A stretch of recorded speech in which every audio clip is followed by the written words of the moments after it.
बहुत ही गर्व का दिन है। विद्यालय प्रांगण में पधारने पर मैं आप सभी का हार्दिक स्वागत और अभिनंदन करती हूँ।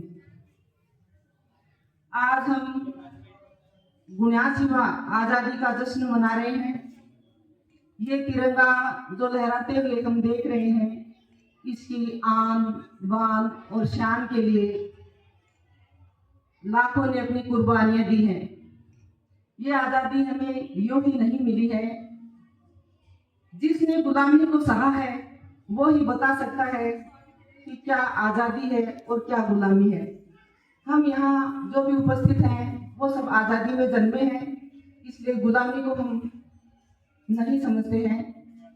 लेकिन देखा जाए या महसूस किया जाए तो एक कमरे में अगर हमें कोई कुछ घंटों के लिए भी कैद कर देता है, चाहे वो हमें सारी सुख सुविधाएं मिले, खाना समय पर मिले, लेकिन हमें कोई कैद कर देता है और हमें ये महसूस होता है कि हम कैद में हैं, तो हमारा जीना जो है मुश्किल हो जाता है।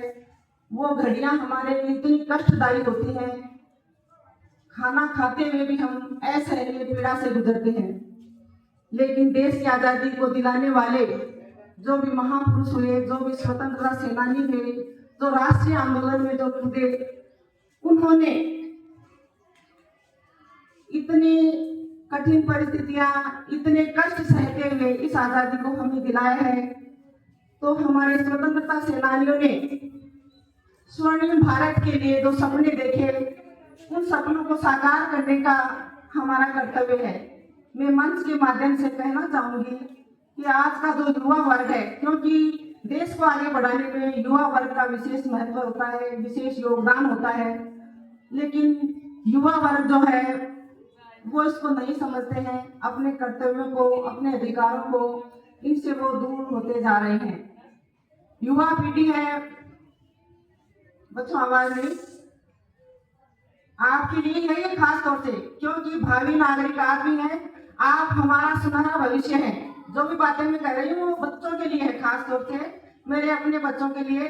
जो जहाँ मेरा शब्द आ जाता है वो मेरा ही होता है। तो ये मेरा विद्यालय है और आपने यहाँ जो भी उपस्थित हैं उन्होंने हमें अपना समझा, तभी आप यहाँ पर पधारे हैं। तो ये जो भी बातें हैं मैं खास तौर से मेरे बच्चों के लिए कहूँगी कि विद्यालय का जो स्टाफ है उन्होंने शानदार परिणाम दिया है, लेकिन केवल एक अध्यापक जो है वो अकेला ही कुछ नहीं कर सकता है। जो भी वो पढ़ाता है बच्चे भी उसको गूंजते हैं, उसको समझते हैं, घर जाकर उसको दोहराते हैं और घर में उसके पेरेंट्स उसका सहायता करते हैं, बच्चे को पढ़ने का वक्त देते हैं, बच्चे का ध्यान रखते हैं, तभी बच्चा आगे बढ़ता है। हम सब मिलकर, यानी हम टीचर्स, उसके अभिभावक और बच्चा, तीनों हम जब एक कड़ी में होते हैं तभी बच्चा आगे बढ़ता है और देश के विकास में अपना योगदान देता है। तो इस बार विद्यालय के स्टाफ ने बहुत ही शानदार परीक्षा परिणाम दिया है। हमारे विद्यालय के बच्चे ने 87% तक अंक हासिल किए हैं। तो मैं पूरे मेरी जो विद्यालय की टीम है, बहुत ही कर्मठ और शानदार टीम है, ये आपने देखा भी, उनको तहे दिल से बहुत बहुत धन्यवाद देती हूँ और शुभकामनाएं देती हूँ कि आने वाले सत्र में भी वो इससे भी अच्छा परिणाम दें। बच्चों ने ये नंबर यूं ही हासिल नहीं किया, यहाँ कोई परीक्षा का सेंटर नहीं है। मैं अभिभावकों से कहना चाहूंगी कि परीक्षा का सेंटर होता है, वहां तो थोड़ी अपने बच्चों को थोड़ी दूसरी तरह से भी देख सकते हैं, लेकिन हमारे बच्चे तो हर कठिन परिस्थिति से गुजर के ये इतने नंबर लेके आए हैं। तो बच्चों को मैं फिर से अपनी शुभकामनाएं दूंगी और खास तौर से मेरी युवा जो टीम है विद्यालय की, वो बहुत ही शानदार और गजब की टीम है। अभी आपने सांस्कृतिक कार्यक्रम के माध्यम से भी आपने देखा होगा, कुछ अभिभावक तो बहुत ही लेट आए, इतने शानदार और गजब के कार्यक्रम मेरे स्टाफ ने यहाँ मंच पर प्रस्तुत किए हैं। तो सांस्कृतिक कार्यक्रम में भाग लेने वाले समस्त बच्चों को और मेरे तैयारी कराने वाले स्टाफ को भी मैं बहुत बहुत जो धन्यवाद देती हूँ। इतना शानदार और गजब का कार्यक्रम किया कि उसको देखकर मुझे भी तो देशभक्ति का इतना जज्बा पैदा हो गया कि मैं भी कुछ ना कुछ देश के लिए करूं। लेकिन अब कोई आजादी प्राप्त करने वाला समय नहीं है, आजादी को हम प्राप्त कर चुके हैं, लेकिन जिन्होंने हमको आजादी दिलाई, उन्होंने जो सपने देखे थे उनको साकार करना हमारा कर्तव्य है। तो हमें हमारे अधिकारों का ध्यान रखते हुए हमें कर्तव्यों का पालन करना चाहिए और देश के विकास में अपना योगदान करना चाहिए। देश का विकास ऐसे ही नहीं होता है, देश का हर व्यक्ति विकास से जुड़ता है और वो विकास हमसे ही शुरू होता है, हमसे ही देश का विकास शुरू होता है। तो इसके लिए है बच्चों को विद्यालय से जोड़ना। देश शिक्षित होगा, देश मजबूत होगा, शिक्षित होगा तो लोग जो है लोगों को रोजगार मिलेगा, बेरोजगारी नहीं बढ़ेगी, देश आर्थिक रूप से समृद्ध होगा, तभी जो है दुनिया में हम अपना झंडा फहरा सकेंगे। हमारे प्रधानमंत्री जी ने विकसित भारत का एक सपना देखा है।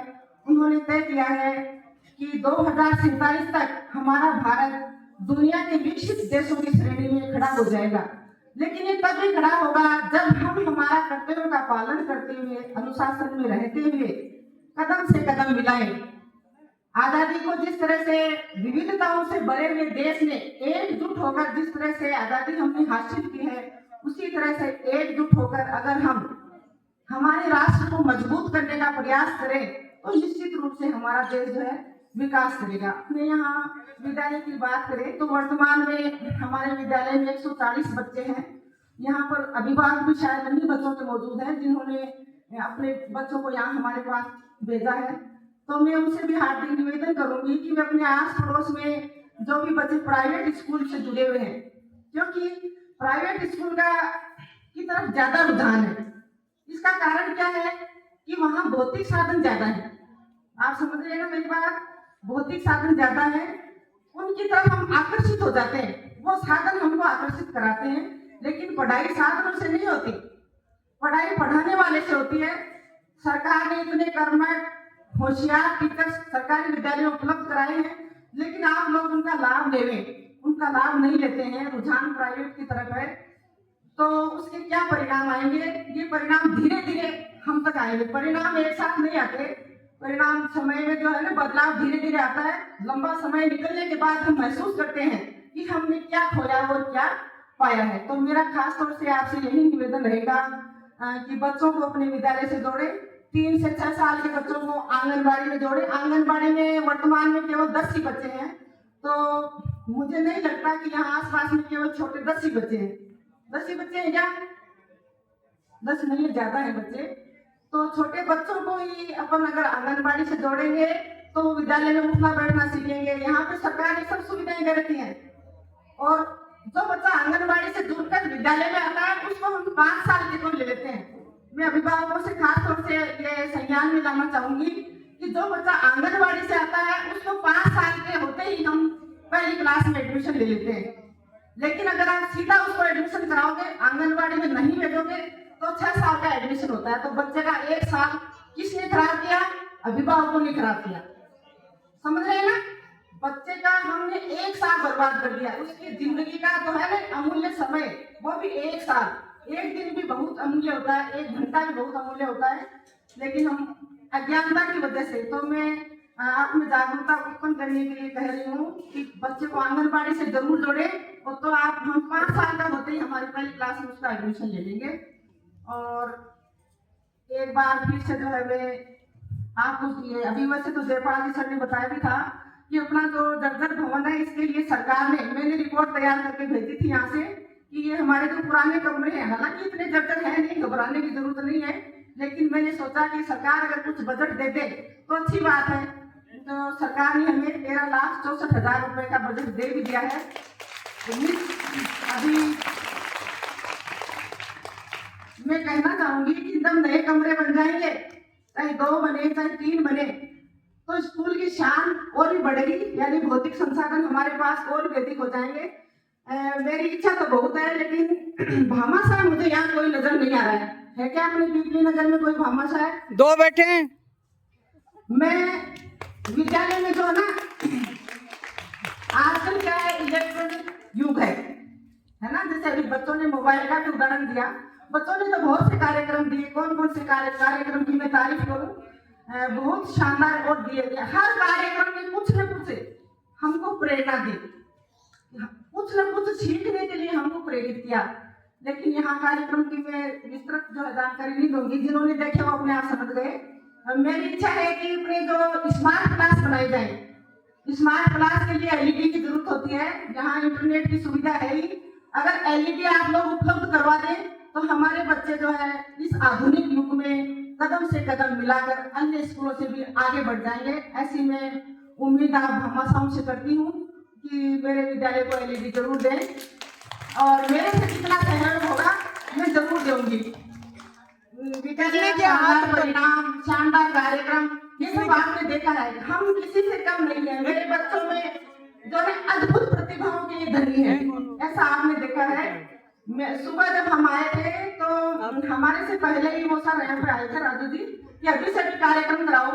तो 7:30 का हमने टाइम दिया, गवर्नमेंट का स्कूल का टाइम है 7:30 के। 7:30 बजे सर हम आपको तैयार मिलेंगे और मेरे बच्चों ने झट से 7:15 बजे सब तैयार कर दिया। 7:15 बजे यानी 15 मिनट में बच्चे सब रेडी हो गए। कितने प्रतिभाओं के धनी ये बच्चे हैं। इन प्रतिभाओं का उभारना हमारा कर्तव्य है, बच्चों का नहीं है। इसमें बच्चों का कोई दोष नहीं है, हमारा कर्तव्य है। तो खास तौर से मैं अभिभावकों से निवेदन करूंगी कि घर में उनको ऐसा माहौल दे, उनको समय दे, उनको संभाले। फ्री नहीं छोड़े बच्चों को, बच्चों पर पूरी निगरानी रखें कि मेरा बेटा क्या कर रहा है, मेरी बेटी क्या कर रही है, पढ़ रही है या कोई एक्स्ट्रा एक्टिविटी कर रही है, लेकिन उसका ध्यान जो है वो पॉजिटिव होना चाहिए, सकारात्मक होना चाहिए। समझ रहे ना आप सब? तो बच्चों को अच्छे कार्य के लिए प्रेरित करें, बदमाशी के लिए नहीं करें। खेलना भी जरूरी है। आप सोचो कि खेलना बदमाशी है, बच्चों के लिए शारीरिक विकास के लिए खेलना भी जरूरी है। तो बच्चे खेले भी, लेकिन खेलने के साथ साथ बच्चों के मानसिक और बौद्धिक विकास के लिए उनका पढ़ना भी जरूरी है। तो मंच के माध्यम से मैं यही कहना चाहूंगी और एक बार मैं आप सभी का पुनः हार्दिक स्वागत और अभिनंदन कर रही हूँ और धन्यवाद दे रही हूँ कि आपने अपना अमूल्य समय हमें दिया। और खास तौर से मेरी जो विद्यालय की टीम है जिन्होंने मुझे इस मंच पर गौरवान्वित किया है, उससे मैं एक बार फिर से जो है धन्यवाद देती हूँ। Thank you. जय हिंद, जय भारत।